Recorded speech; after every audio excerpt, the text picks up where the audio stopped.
AP వ్యాప్తంగా 684 పురాతన ఆలయాల పునరుద్ధరణకు చర్యలు చేపట్టామన్నారు మంత్రి ఆనం రామనారాయణ రెడ్డి.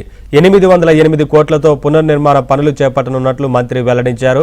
3 సంవత్సరాల్లో 5000 శ్రీవాణి ఆలయాల నిర్మాణమే లక్ష్యంగా ముందుకు సాగుతున్నట్లు తెలిపారు. నెల్లూరు జిల్లా చేజర్ల మండలంలోని పెరుమాళ్లపాడు, చేజర్ల, చిత్తలూరులో మొత్తం 5.5 కోట్లతో నిర్మించనున్న 3 ఆలయాలకు ఆయన భూమి పూజలు చేశారు.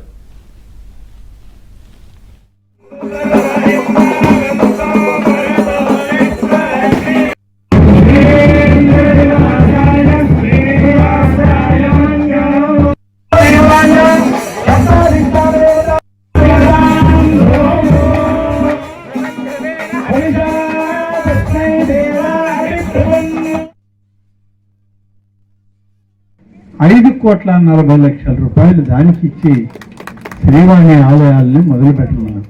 ఇదంతా చేజర్ల మండలానికి, ఆత్మకూరు నియోజకవర్గానికి కాదు. ఇది మొత్తం మీద దేవాదాయ శాఖ నుంచి ₹12,90,00,000 చేజర్ల మండలానికి మంజూరు చేసి ఆలయాల పునర్నిర్మాణం, నూతన ఆలయాల ప్రక్రియ, అలాగే దీనికి అవసరమైనటువంటి శ్రీవాణి ఆలయాలు ఇవన్నీ కూడా మంజూరు చేయడం జరిగింది.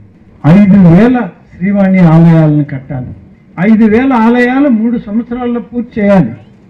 ఇది ముఖ్యమంత్రి గారు మాకు ఇచ్చిన బాధ్యత.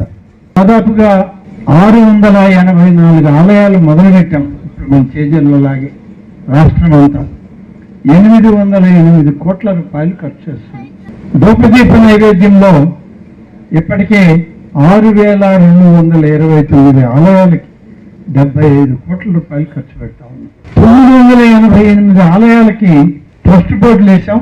ఇంకా 412 ఆలయాలు ట్రస్ట్ బోర్డులు వేయాల్సింది ఉంది.